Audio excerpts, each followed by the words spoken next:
Cease fire को लेकर जो कंफ्यूजन मचा है उससे भले ही दुनिया परेशान हो, लेकिन पाकिस्तान फूला नहीं समा रहा। अमेरिका और ईरान के बीच होने वाली बातचीत को लेकर पाकिस्तान में इस्लामाबाद 2 दिन के लिए बंद कर दिया गया है। लेकिन सवाल यह है कि युद्ध विराम को लेकर कंफ्यूजन कैसे फैला। इसे कहते हैं घोर कलयुग, क्योंकि जो पाकिस्तान दुनिया में आतंकवाद का सबसे बड़ा अड्डा है, जहां दुनिया भर के सबसे ज्यादा आतंकवादी रहते हैं, जिसकी सेना सरकार आतंकवादियों को सलाम करती है, वही पाकिस्तान खुद को शांति का दूत बताने का ड्रामा कर रहा है।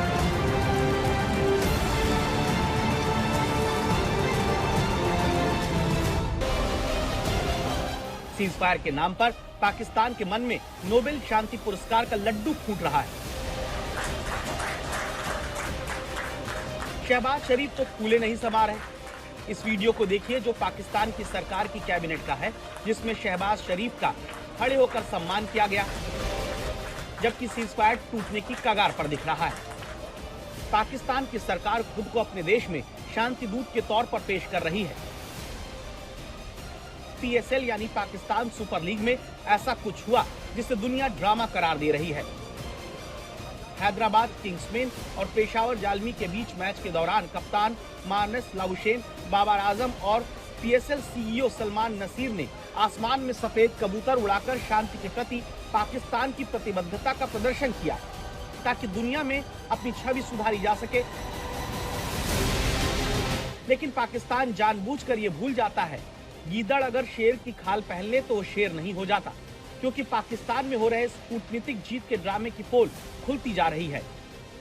खुलासा हुआ है कि ईरान से अपनी बात मनवाने के लिए अमेरिका ने पाकिस्तान का इस्तेमाल किया। लंदन के अखबार फाइनेंशियल टाइम्स की रिपोर्ट में बताया गया है कि व्हाइट हाउस ने सीधे बातचीत की बजाय इस्लामाबाद के जरिए तेहरान तक अपनी बात पहुंचाई।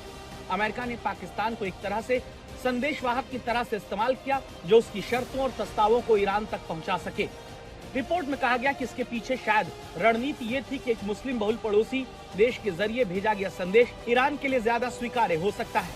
हालांकि इस पूरे घटनाक्रम ने पाकिस्तान की कूटनीतिक स्वतंत्रता पर सवाल भी खड़े कर दिए। कई हफ्तों तक चला एक बेहद गोपनीय कूटनीतिक खेल अब सामने आ रहा है। रिपोर्ट्स के मुताबिक ट्रंप प्रशासन ने ईरान को संघर्ष विराम के लिए मनाने की जिम्मेदारी पाकिस्तान को सौंपी थी और इस पूरी कवायद में इस्लामाबाद पर्दे के पीछे काम करता रहा। सबसे पहले ये बात सामने आई है कि व्हाइट हाउस की मंजूरी के बाद शहबाज शरीफ ने सोशल मीडिया पर सीज फायर का ऐलान किया। ये पोस्ट ऐसे समय में आई जब ट्रंप की तय डेडलाइन करीब थी और पाकिस्तान ट्रंप की मदद करने के लिए बाहर निकलने का रास्ता तैयार करने में लगा था। पाकिस्तान की पुरानी सरकारें और जनरल अमेरिका की जी हुजूरी करते रहे हैं, इसलिए मुनीर अपवाद नहीं। लेकिन पाकिस्तान को डबल क्रॉस करने की पुरानी आदत है, जो अमेरिका ईरान के बीच हुए सीज फायर में भी देखने को मिल रही है। मामला लेबनान पर फंस गया, जिसके लिए पाकिस्तान को दोष दिया जा रहा है। कहा जा रहा है कि उसने अमेरिका और ईरान दोनों को शांति के अलग अलग मसौदे दिए, इसीलिए सारा कंफ्यूजन हुआ। पाकिस्तान ने कोई भी कंडीशंस या कोई भी प्रपोजल्स खुद से नहीं बनाए। उसने पाकिस्तान के प्राइम मिनिस्टर ने जो कुछ उसे अमेरिका से कहा गया उसने ईरान को दिया, और जो ईरान से मिला उसने अमेरिका को दिया। अब इस बीच में कहाँ कम्युनिकेशन गैप हुआ, या कोई अपनी पोजीशन से बदल गया, या पाकिस्तान की तरफ से कुछ गफलत हो गई, ये कहना बहुत मुश्किल है। बहरहाल हकीकत ये है कि दोनों साइड जो अमेरिकन और ईरानियंस, वो जो इसके समझौते की शर्तें हैं, इसकी इंटरप्रिटेशन के ऊपर बातचीत की टेबल पे आने से पहले ही एतराज जताने शुरू कर दिए हैं, जो किसी भी बातचीत के लिए एक अच्छा संदेश नहीं होता। सीज फायर की उम्र कितनी होगी, इस सवाल के बीच पाकिस्तान अमेरिका और ईरान के बीच होने वाली बातचीत की तैयारियों में जुटा हुआ है।